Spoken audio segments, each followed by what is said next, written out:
तो good morning friends, Radhe Radhe friends. तो आज दिन की शुरुआत कुछ यूजुअली जैसे हमारी होती है वैसे ही हुई और उसी के साथ मैंने किया आज का डेली का टारगेट शेड्यूल।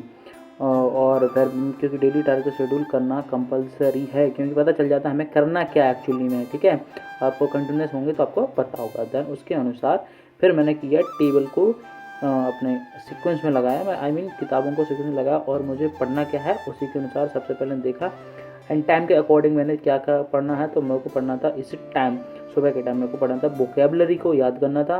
एंड वोकेबलरी को मैं करता हूँ ब्लैक बुक से। ठीक है, आप कैसे करते हो, आपको कैसे करना चाहिए, इसकी मैंने बेस्ट अप्रोच इंग्लिश के लिए स्ट्रेटजी मैंने बना दी। आप नहीं देखी तो वीडियो देख लेना, बहुत ही आपके लिए हेल्पफुल होने वाली, क्योंकि एक डिफरेंट अप्रोच के साथ मैंने उसमें बताया है एक एक चीज़, एक एक टॉपिक को किस टीचर से करना चाहिए। और एक टीचर से ही हमें पूरी इंग्लिश नहीं पढ़नी चाहिए, वोकेबलरी कैसे करना चाहिए, किस टीचर से करना चाहिए, कंप्रेंशन, क्लोज टेस्ट, पीक्यूआरएस या अपनी ये चीज़ें एक एक चीज़ें सुधारने के लिए मैंने बताया है उसमें।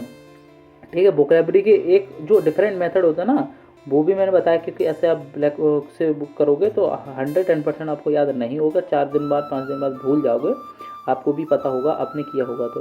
देन इसके बाद फिर मैंने किया क्या, उसके बाद मैंने देखा हो चुके थे इसमें टाइम जीके और उसमें हो गया, तो फिर मैंने उठाया इंग्लिश का इसी टाइप का क्वेश्चन। लगभग 11 बज गए थे, घड़ी में मैंने देखा।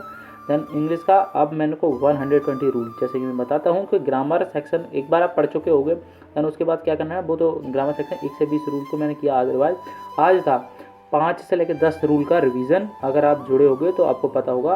आज का था 5 से लेकर 10 रूल तक, 5 रूल का रिवीजन करना था मेरे को। और इंग्लिश में थोड़ा बहुत नीतू मैम की वॉल्यूम से पढ़ना था, पहला ही टॉपिक। ठीक है, दैन फिर मैंने उसको लगाया, हटाया, उसका हो गया था टाइम पूरा। फिर मैंने उठाया मैथ सेक्शन में उठाया और उससे पहले मैंने की कैलकुलेशन, क्योंकि कैलकुलेशन करना मस्ट है। आप करते हैं कैलकुलेशन, नहीं करते, मेरी कैलकुलेशन वाली वीडियो डरी है, उसमें कैसा करना चाहिए और क्या ही उसके फ़ायदे हैं आपको पता चल जाएगा। ठीक है, अगर बात करें मैथ सेक्शन की तो मैथ तो मैंने पढ़ लिया है। अब मैं करता हूँ प्रैक्टिस और मॉक टेस्ट, जिसमें गलती होती है टॉपिक में उस टॉपिक को लगा लेता हूँ।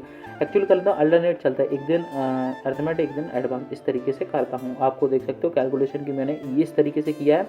इसमें कैलकुलेशन में करता हूँ ट्रिपलेट्स लिखिए, टेबल्स करता हूँ 30 तक, स्क्वायर, क्यूब्स और फ्रैक्शंस वैल्यू ये करता हूँ। और आज था मेरा अलजेब्रा टॉपिक्स मैथ में, जो कि मेरे को इस कंसेप्ट से पढ़ना था, जो कि आपके सामने मैं अभी पढ़ता हूँ।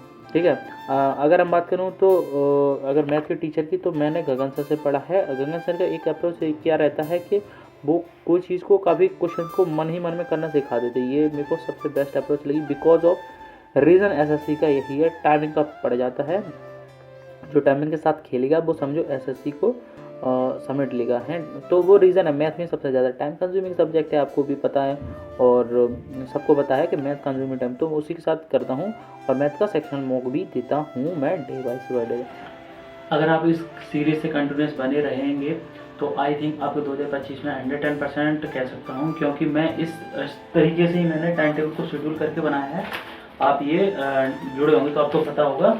आई थिंक आपको वीडियो ब्लॉग काफ़ी पसंद आया होगा। अगर नए हो तो चैनल को सब्सक्राइब करना और टेलीग्राम चैनल को अमित ऑफिशियल को जरूर जोड़ें, जहाँ मैं टारगेट सीरीज से आपको करवाता हूँ और जिससे आपको 10 डेज में इंक्रीजमेंट आपके मार्क्स में जरूर देखें। एक बेस्ट अप्रोच के साथ मैं करता हूँ और आई थिंक आपको भी करवाऊँगा। अगर आप चाहोगे तो किसी भी टॉपिक के, किसी भी टीचर के रिगार्डिंग या किसी भी एनीथिंग डाउट हो, आप कमेंट सेक्शन खुला आपके लिए, आप पूछ सकते हो। और होपफुली मिलते हैं नए ब्लॉग के साथ। Thank you.